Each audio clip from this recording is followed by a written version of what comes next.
Magandang araw, welcome sa channel ni Child of God. Ngayon, ibahagi ko sa inyo ang aking kaalaman sa karunungang iyon. Narito para sa astral projection.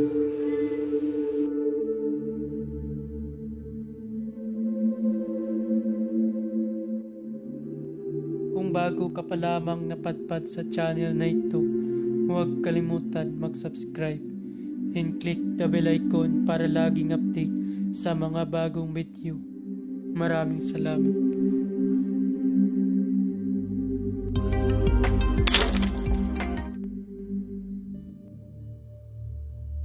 Pamilin, mahalin at pagkanyatan ang bawat ibinabahagi ko sa YouTube channel na ito.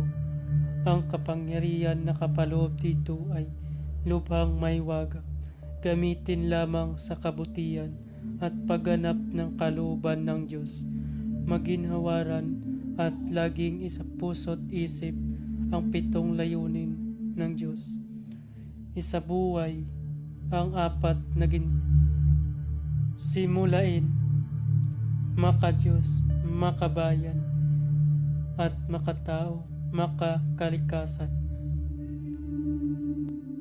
Pangalawa, isagawa ang pag-ibig sa Diyos, pananampalataya at pag-asa sa pamamagitan ng tiyaga.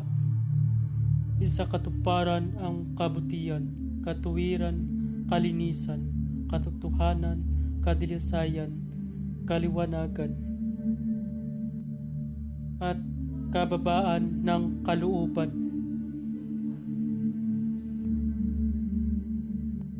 Pangapat, ipalaganap ang pagkakaisa, pagmamahalan, pagtulong sa kapwa, pagmimisyon, paglilinis ng sarili at pagbabago na paunlad.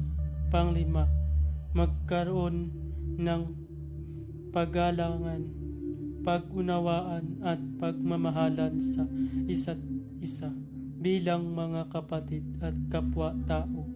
Pang-anim,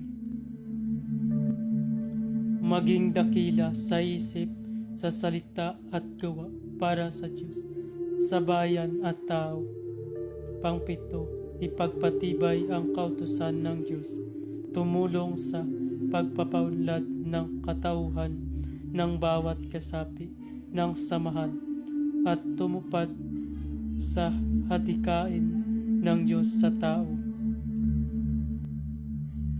Sa pamamagitan ng pagsunod sa mga layuning ito, ang isang naghahanap sa Diyos ay makakasumpong sa Kanya at hindi pagkakaitan ng Kanyang liwanag.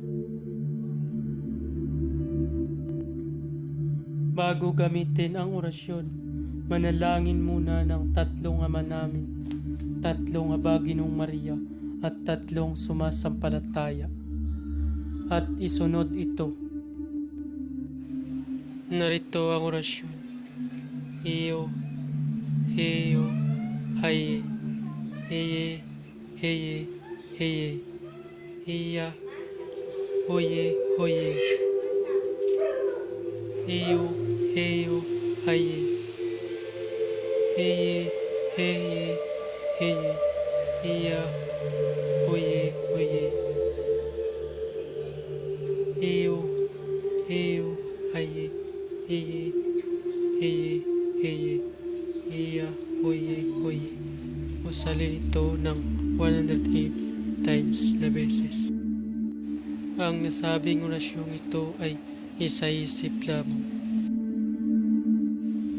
Pamamaraan, usalin sa isip o imantra ang orasyon ng 108 times na beses. Ang orasyon bago matulog ay usalin ang orasyong ito at banggitin mo ang pook kung saan mo gustong pumunta at makakapunta ang iyong astral body doon. Babala, ang lahat ng orasyon na aking ibinabahagi ay lubhang makapangyarihan. Gamitin lamang sa mabuti. Kung sino man ang gumamit sa masama ay mayroong bad karma. Maaaring maghirap habang buhay hanggang kamatayan. Maraming salamat po. At kung bago ka pa lamang napadpad sa channel na ito, huwag kalimutan mag-subscribe and click the bell icon para laging update sa mga bagong video na ina-upload ko. Maraming salamat po.